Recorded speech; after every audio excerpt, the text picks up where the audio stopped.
Hey, if you came in late, my name is Scott Mendenhall. Welcome to Unlock Church. So excited to have you. We are in, I think it's like the fourth teaching on the series that we've called New Rules for Love, Sex, and Dating. And we started the first week, we talked about love. The next week, we talked about dating and single people problems. We talked about desires and dreams the next week. And so we kind of left out the series, the sex part. And so if you're here today, we're talking about sex, okay? And so there's so many jokes that will probably come out today, and it just is the thing, all right? And so we have got our high schooler and middle schoolers sitting in the front row. They're going to lead the way in the laughing today, so we give you permission to make a little bit, you can squirm a little bit, okay? Our hopes, though, is to always partner with you.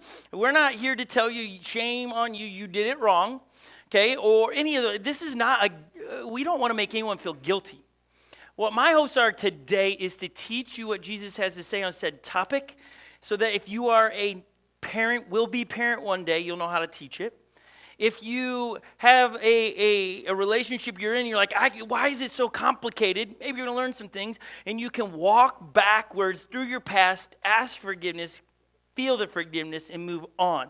My hopes is that everybody where you're at on said topic, I understand it's very different. This is the one probably on all of the teachings of the series, this is the one where most people don't line up on the same principles on this. It's just Western culture has something to say about what sex is and all of those things. My hopes, again, I want to be very clear, is to not make anyone feel guilty. That is not what I want to do ever. That is not my job. You know this, Jesus actually doesn't even want to make you feel guilty. Guilt is something that you feel when you can't do anything about something.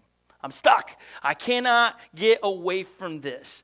And so Jesus doesn't make us feel guilty. Jesus convicts, which is we got to change, okay? And so I'm going to try to teach this big, complicated thing and try to make it as simple as I can. And trust me, as I'm working this out in front of you today, I have to teach this 8 times in my house, okay, in front of my 8 children.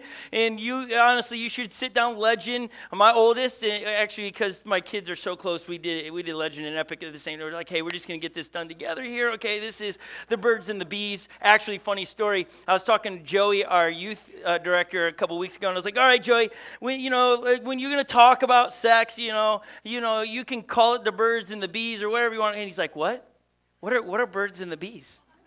I'm like, Joey, are you being serious? He's like, yeah, what are you talking about, birds and the bees? He's like, you lost me when you said birds and the bees. And I was like, what is this? He started asking other questions okay, Joey, I know. I was like, I'm not your dad, but bro, there are birds and there are bees, okay, and that's that, okay? I was just baffled. It was just a true story. He's shaking his head out here. He's like, you just put me on blast like that. But my hopes is to help us all understand where Jesus is on this and not to make you feel guilty. And so if you're a first-time guest, you're like, whoa, I came in, and we'll talk about anything. I'm excited about next week, just so you know. Next week, we're going to allow you to control the teaching. Next week, we're going to give you a number on the screen, and we're going to ask you to text in your questions you would like me to answer on the spot. They can be all about relationships. They can be more questions about sex. They can be anything that you've got on your mind. We're going to wrap up this new rules for love, sex, and dating. We're going to wrap that up where you get to control the way the teaching goes. And I'm not going to say I'm going to be able to answer all your questions. Sometimes I might have to say, hey, that's a good one I need to study on. But if you got some questions, maybe this week you're going to write them down so you can text in your question next week.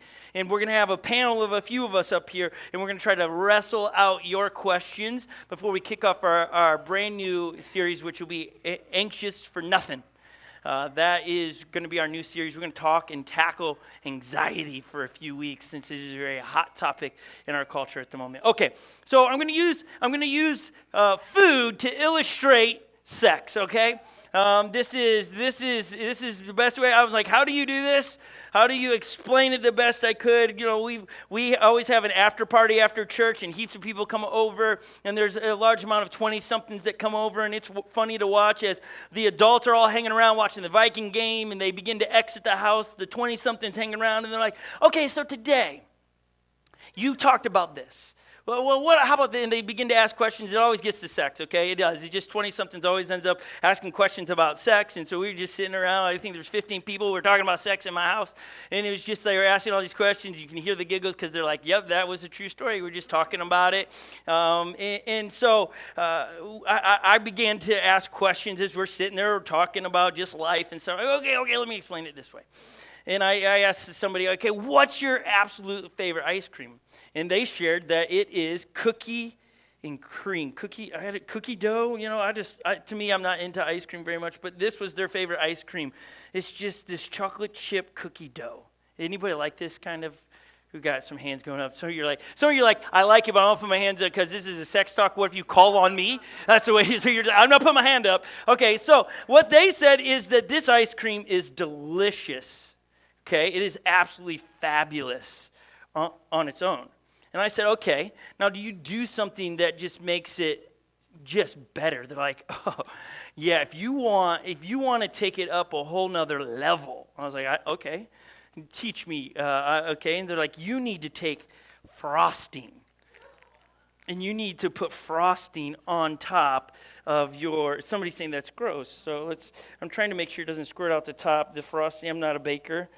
Good thing we have air hose, a little bit oozing out. It's just too cold. Okay, it's taking too long. Good thing we brought the backup, because it's frosting. So we just take a clump of. I would not do this, okay?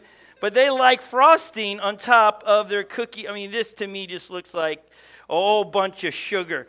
Like you guys to go see a dentist immediately, okay? But anyways, they said this is a whole nother level. Who said they like cookie dough? No, we're not giving it to young people. What adults said that they like this? Come on, who put their hand up? I'll just come down and I'm just going to give it to someone. Here you go. You can share with your family. Okay, so that was cookie dough ice cream, whole nother level with frosting, okay? They said it was so good. And then somebody turned it around me. Well, what dessert do you think is delicious? Now, I love ice cream sandwiches. They are tasty. They're quick, right? You just grab them and there's something about it. I don't know what about it is so good. It's got to be the ice cream that's probably not even ice cream. It's something, but it's really tasty. But you know what takes this a whole nother level? My wife, she knows what she's doing in all kinds of ways. Okay, she taught me this trick. This is not mine. She takes them, puts them down on a plate, and then she takes caramel. Oh, yeah, some of you are like, yeah. That's right. I told her I was going to use food to illustrate. Okay, here we go. She's not conservative on okay, there's no, don't hold back, right? It's like, come on, let's get it. Okay, so you got a layer of that. Then you come along, and you got Cool Whip. And then you layer it on top. Just telling you, that this is it, okay? She puts it on in here, okay, and she just flattens it all the way around. She probably makes it way better looking, better, and I know she does. She made it really good. Okay, but anyways, she puts it on here, and you know what she does with it? Now, it's not ready. She puts it into the freezer and freezes it solid, so the whipped cream or Cool Whip is frozen really nice and solid, okay? So you do that. You're not done yet. You'd think, okay, you're ready. And then you just lick that off my finger. That's okay. Cool Whip is okay.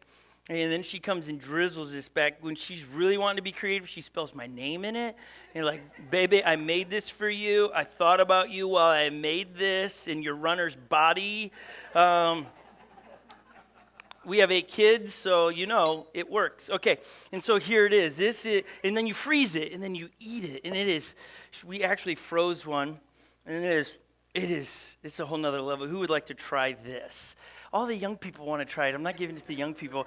Because I'm a peacemaker, and Jordan raised his hand, and he's a Packer fan, just so you know, I still love you. There you go.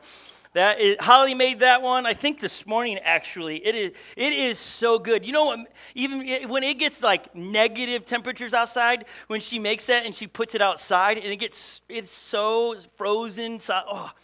Woo! It's good, okay? It's just good. Now, here's my point. Sex outside of marriage, yes, is good. It's good, okay? That's the problem, is that it's good. but it's not great outside of marriage. It's like an ice cream sandwich is good. No one's going to argue that. But when you put all the extra stuff on, whoo, it's good. See, when we settle for sex outside of marriage, we're just getting okay sex. When we do it the way God has designed it, it's a whole nother level. And the problem is that because it's good, we settle for good and not wow. Our whole culture sells sex. Our culture has made sex just this physical thing. It's just physical. That's it. But I think my hopes in this is to really get us to land and understand that, and if you're like tune out, that sex is not just physical. Most of us know this. Like, you understand that when you think of sex, yes, there's a physical act to it, but it is so much more than that. But we struggle to land there because if we agree that it's more than physical, that means it's meant for something else. Like, you know it, all right? So I'm going to use some illustrations in case there's pushback on this, because I understand with the amount of people sitting in this room, those who will be watching online, that we all have got a different background, different story when it comes to this. And some of you are like, okay, great. So you just make me feel bad because I settled for just good. I didn't get great. Look, hold on. Don't be the jury on you. Don't do that to yourself. That, again, is not the intention of today. Today is to help teach us what Jesus meant for it. God created it, and there's a reason. And it's not just a physical act. You know it so. Because when you hear reports, and I'm going to, again, painting a picture that you probably don't want to have in church, but when there's a woman that has been beaten and then there's rape involved, it's way bigger. Why is it a woman will report that she's been physically abused but hold back that she's been raped? Why is that? Because it's not just physical. It's not a physical act. It does take a physical things, right? We know that, but there's so much more to it. Why is it that we want to keep it just physical? Because if it's just physical, then we can leave it in the physical and we don't have to deal with it. Why is it when adults figure out that somewhere in their past, some authority figure had done something to them in this realm? Why does it hurt so much? Why is it so hard for them to get over if it was just physical? Because it's not just a physical act. And if we continue as a culture to treat sex as just a physical act, we will continue to have people struggling with anxiety and depression and self-worth. And it just snowballs because it is bigger than just a physical act. If you're a parent today, I hope you hear this today and that you will teach this to your young people and your kids. That if you are single, stay out of the bedroom until you get married.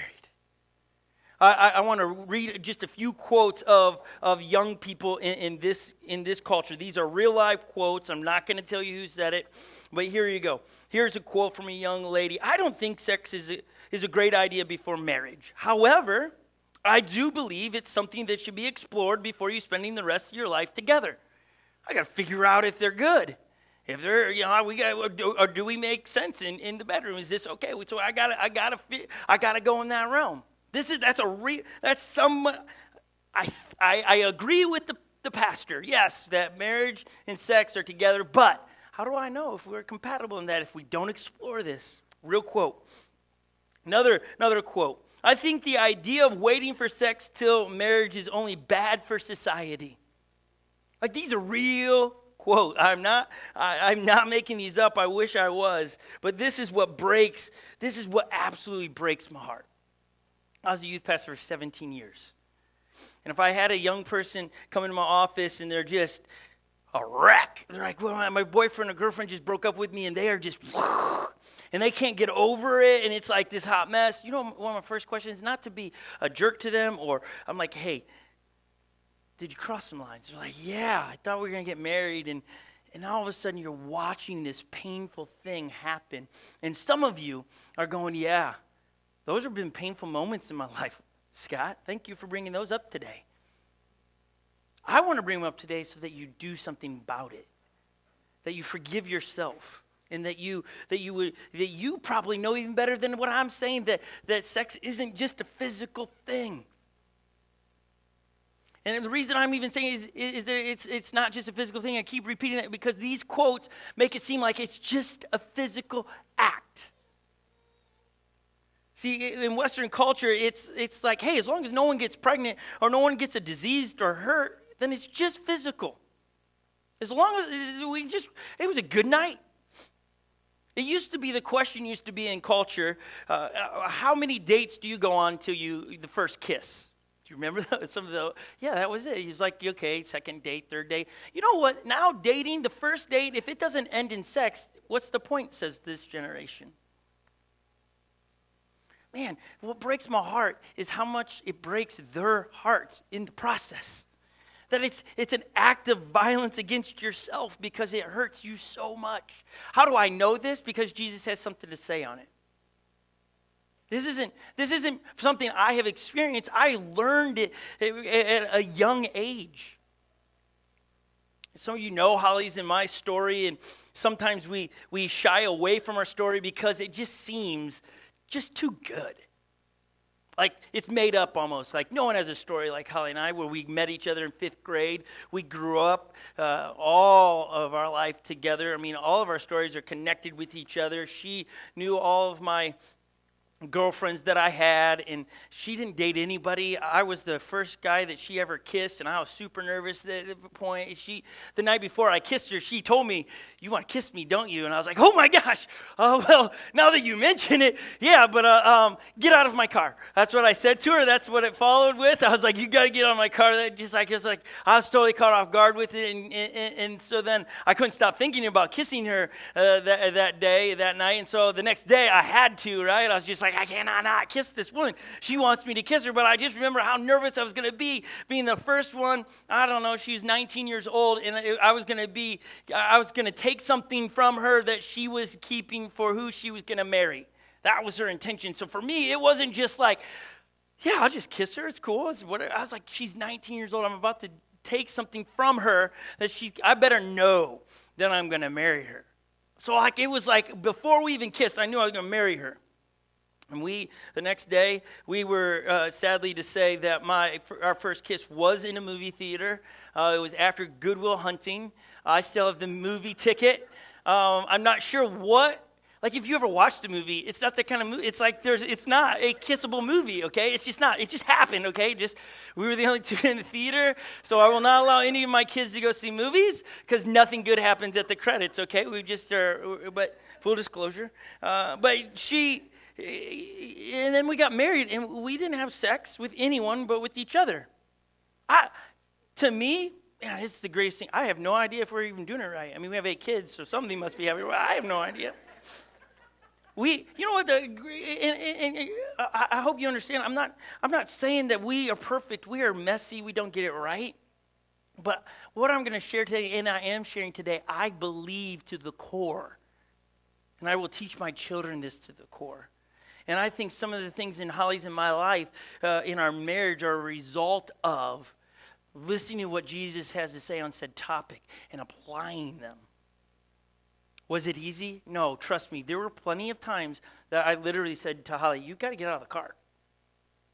You're just too hot, okay? Get out of the car." And she would mess around with me. "No, I'm going to stay." I was like, "You cannot stay, okay?" They're like, I'm like, "No." Like, my heart's racing. Get out of the car.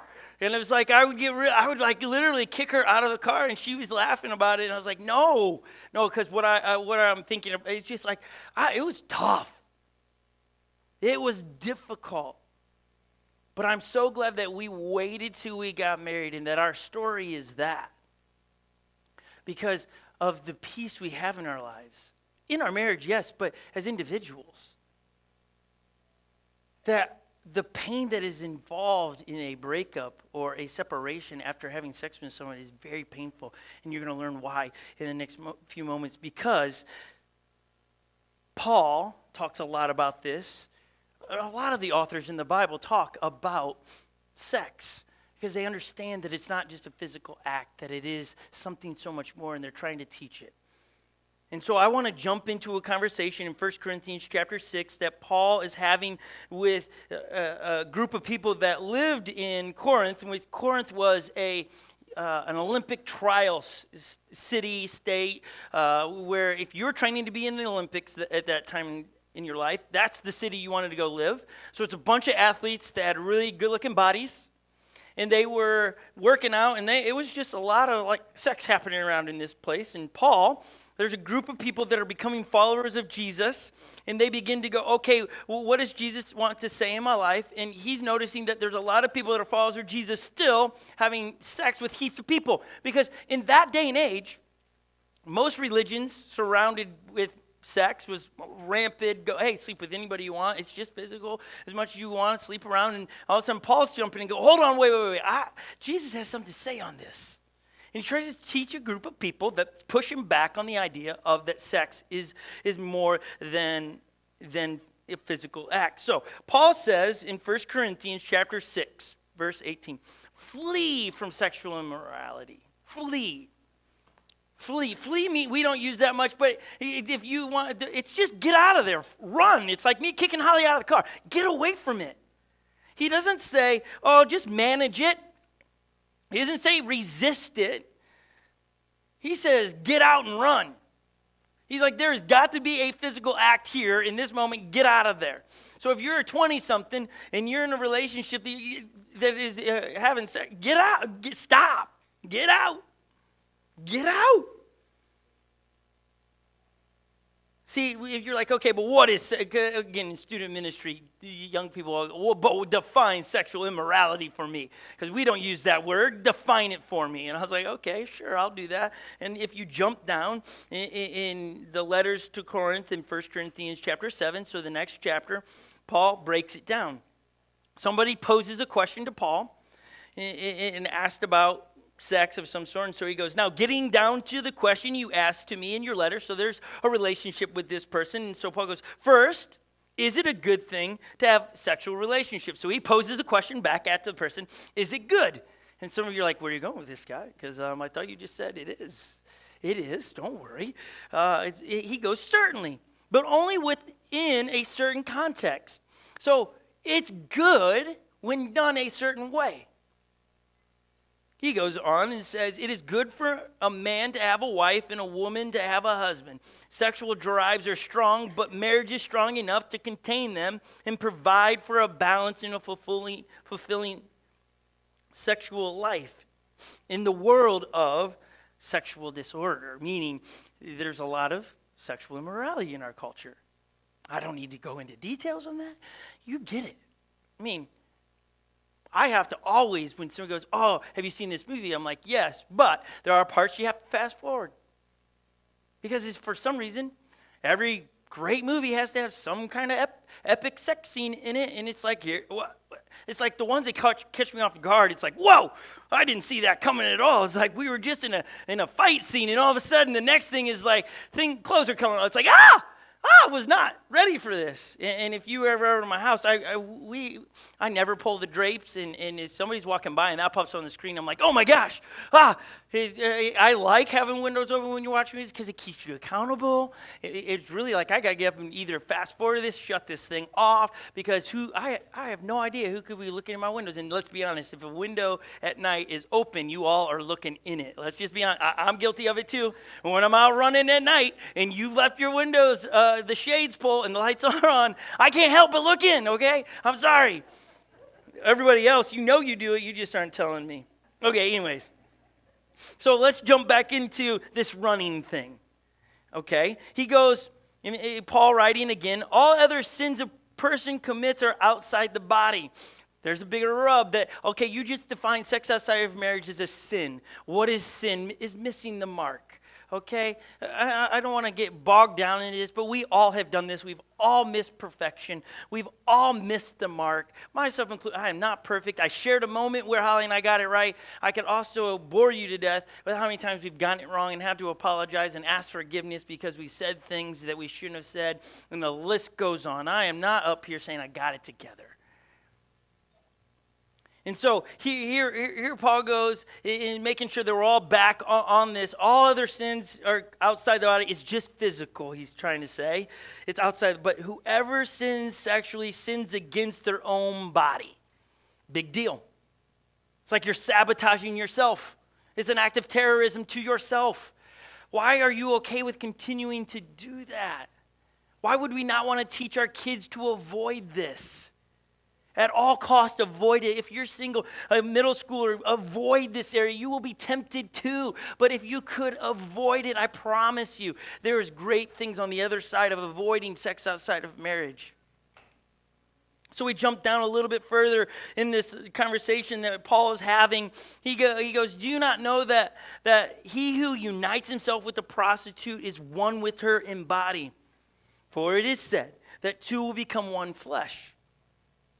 Since we're using food to demonstrate things, it's only fitting that we use more food to demonstrate what the heck he's just saying. Because again, we don't use these words to describe things. And so I thought I would bust out scrambled eggs. Because my mom, when we grew up, my mom would always make us scrambled eggs. But a lot of times, my dad, he worked for Caterpillar, and he was a union guy. So there was plenty of times where my dad was on strike. And so we had strike food in my house, which meant it was not very good tasting, and it had to go a long way because we just didn't have much. Like, there was plenty of times when the milk was really low, my mom would add some starchy substance to it and more water, and we'd pour that over a milk. Oh my gosh, it is not good, okay? It'd be better to put water on your cereal than that. It's just, she just felt like, well, it's still like a white substance, so maybe it would trick you to think it was milk. I always said, Mom, this is not milk, okay? It doesn't taste anything. It's kind of chunky, Mom, kind of chunky. She's like, yeah, I didn't stir it well enough. And so when it came to making scrambled eggs in my house, Mom would crack the eggs. She would get them in the bowl. And what she would do to make eggs go further is that she would then crack open milk, and she would pour milk. And some of you might enjoy your eggs like this. She would put milk in the eggs. And I used to tell my mom, if you'd stop putting milk in the eggs, we'd have more milk for cereal. And she didn't like that. She thought that was sass. And then what she would do is she would begin to, and I'm not going to whisk this vigorously because I don't want, but you get it, right? Oh, now I'm into it. Let's just get after it. I mean, I already got milk on here. Over camp, we had, it's okay.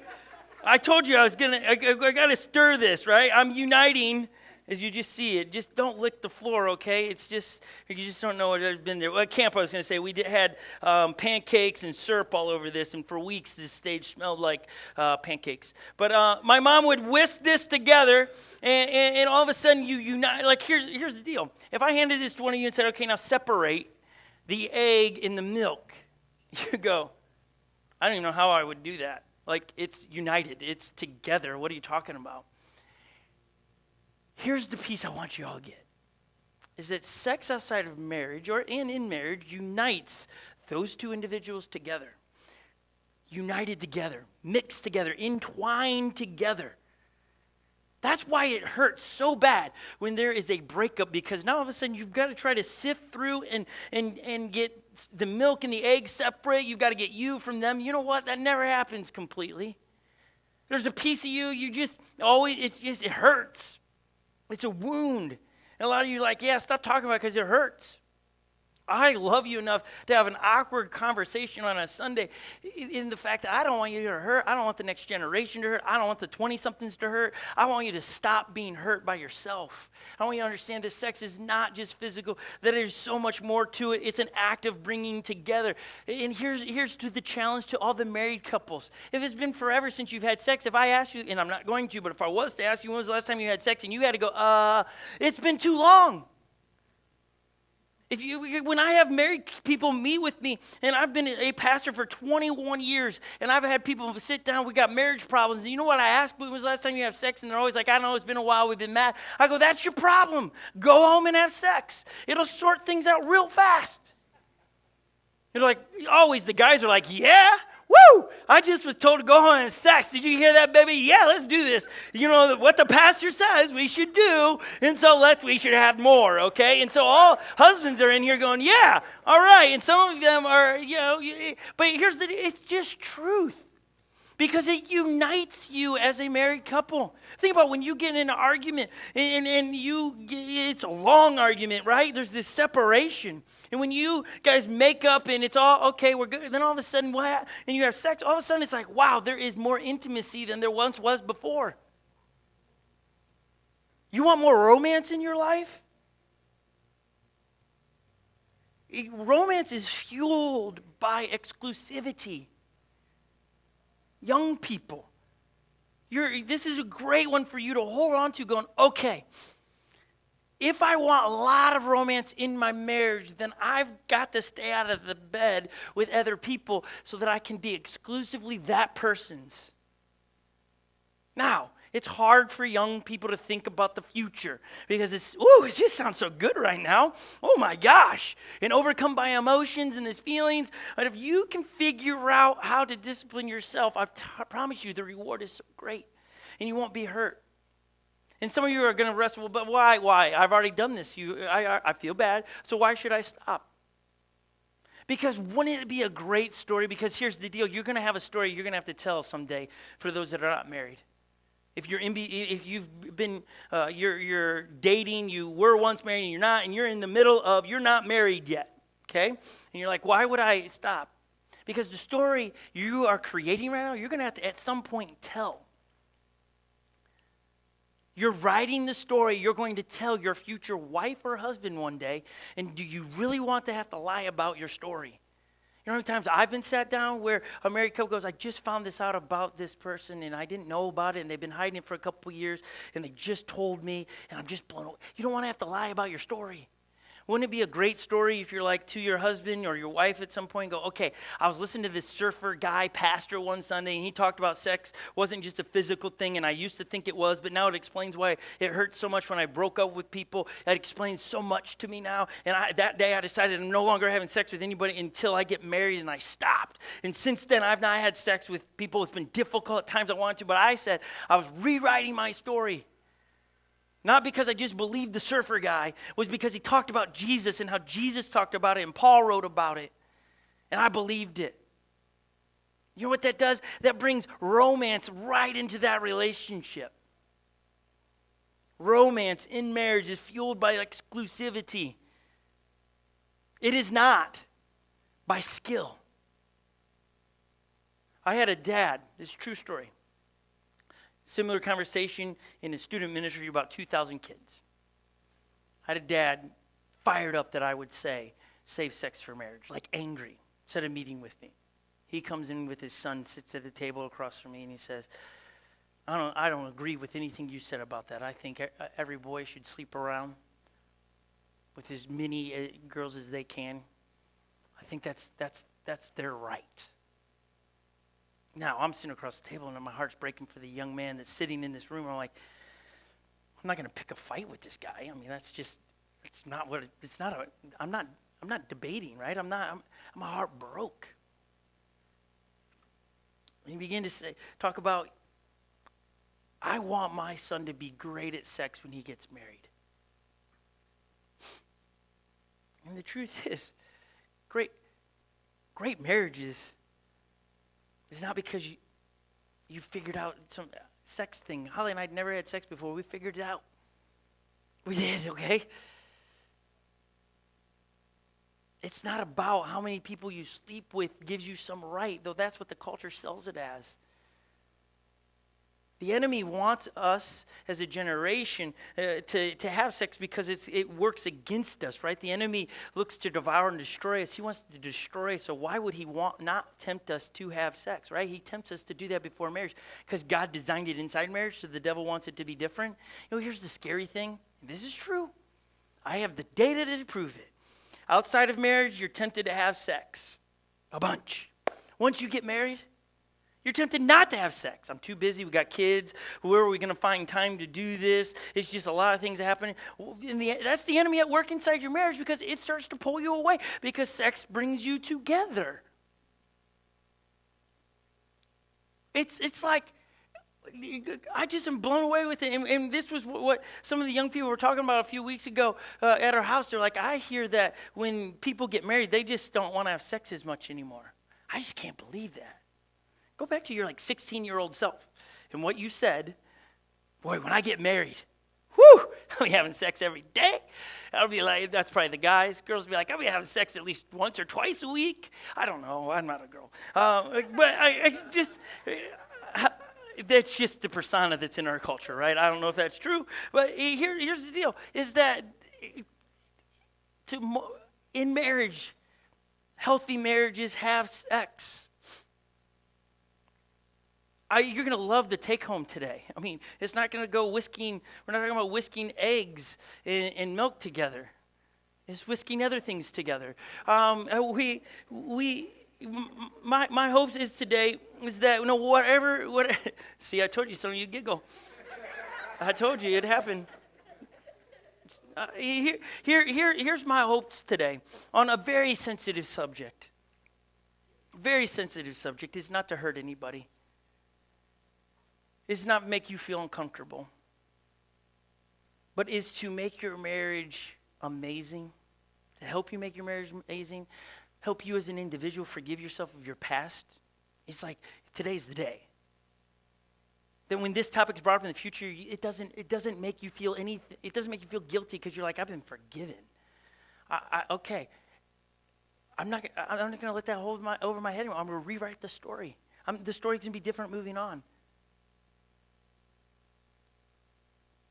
See, if you go back to Genesis, I'll wrap up with this idea. You go all the way back to Genesis, and you go back to where God created the heavens and earth. And I know there's a lot of different opinions out there, but I believe what Jesus has to say, because here's the deal. Jesus said he was going to die on a cross and come back to life, okay? And then he did it. So because he said it, did it, now I believe everything he's ever said. It validated everything Jesus ever had to say, because he died on a cross, rose again. He said he was going to do that. There are eyewitnesses that see that. We read that in the Bible from the authors, eyewitness accounts that saw Jesus alive after he was dead. It's like, I believe that. And because I believe that, now I go back and listen to the words of Jesus and go, this is what Jesus has to say on said topic. I believe that too. I don't need to argue it out. And Jesus talks about the creation of the earth. And he begins to talk about how you were formed, and day and night were separated, and the water and the land was separated. The creation story. I believe that. I don't need to debate it. It's like, hey, I believe it because Jesus refers to it. He talks about it. And when you go back to Genesis 1, and you begin to read the creation of the heavens and earth, all of a sudden we're hearing this story where God created all of these amazing things. He created animals. And in my mind, I just feel like all of a sudden God's like, I got a good one. I'm going to create sex. It's going to be good. Everybody's going to be able to do, all the animals are going to be able to do it. But when it comes to humans, it's going to mean a lot more than just making babies. It's going to unite them. It's going to be something so powerful that it's not even explainable when it's inside the way I designed it. Outside of it, it's going to be okay. It's going to be like all the illustrated, just okay. But when you pair it with marriage, woo! It's going to be like blow your socks off kind of stuff. It's going to be amazing. And the angels are going, what? And God's like, I don't think you're going to get this. It's okay. It's not for you. But trust me, it could get them in a lot of trouble. But I got something for them. So God created it. So therefore, I go back to why did God create it? What was it designed for? And you've heard it today. It's to bring a couple together, to unite them like this. And if your past is full of uniting with other people because, we just had too many drinks, or whatever the story is for you in your past, please may today be the day you forgive yourself of that you can move forward, and that you as a parent would teach it the way Jesus and God meant it, so that you could prevent your young people from experiencing the pain you have experienced. I think a lot of times as parents, we disqualify ourselves because we didn't do it right. So why would I challenge my kids to do it right? Because that's wisdom. To teach your children, I did it wrong. You don't have to experience the pain and hurt I have had in my life. And so what we're going to do to wrap this up is, I know I don't want to just release you and just go home and leave you to just process this. I want to give you 3 minutes. I don't even know if it's going to be 3 minutes. It could be 5. It could be, I don't know. We're going to just play a video, a song I really like it. The words are really powerful. It's from United Live. And in this, I want you guys to make commitments that are single people. moving forward, you're going to stop having sex. And if you haven't had sex, then you're not going to have sex till you get married. You're making that commitment before God. Stop having sex or commit to, I'm going to make it till I get married. The other group of people that I understand sit in this room, that you've been wrestling with this and you feel like I'm stepping on your toes and I am not trying to, I want you to be forgiven of that. I want you to have a conversation with God that would say, make me whole again. Because when it comes to this area in my life, I don't feel good about it. I didn't do it right. And when pastors talk about this, I just feel guilty. You don't have to feel guilty anymore. When we say, Jesus, forgive me, and we genuinely mean it, and we turn from that, he forgives. But this is up to you to have the conversation. And that's why we're going to play this song. We're going to kill the lights and just give you a moment to shut your eyes. I'm not going to come around and say, oh, I saw your eyes closed, did you? No, I love you guys. That's why I would have this awkward conversation that could step on your toes and offend you. I'm not trying to do any of that. I'm having this because I love you. I love people. I don't want you to hurt anyone. I don't want you to fight through the guilt. I want you to be free. And I want your marriages to be amazing. But if you've carried this stuff into your marriage and you can't forgive yourself, that's just baggage you don't need to bring in. That's the single people stuff we got to deal with. And if you're a middle schooler, maybe your prayer be, okay, I don't understand all of this. Some of it I'm just confused. That guy said a lot of stuff. Just say, I'm going to wait till I get married. That's the commitment. So let's play the video. Close your eyes. Hear the lyrics. Kill the lights. And just have a conversation with God.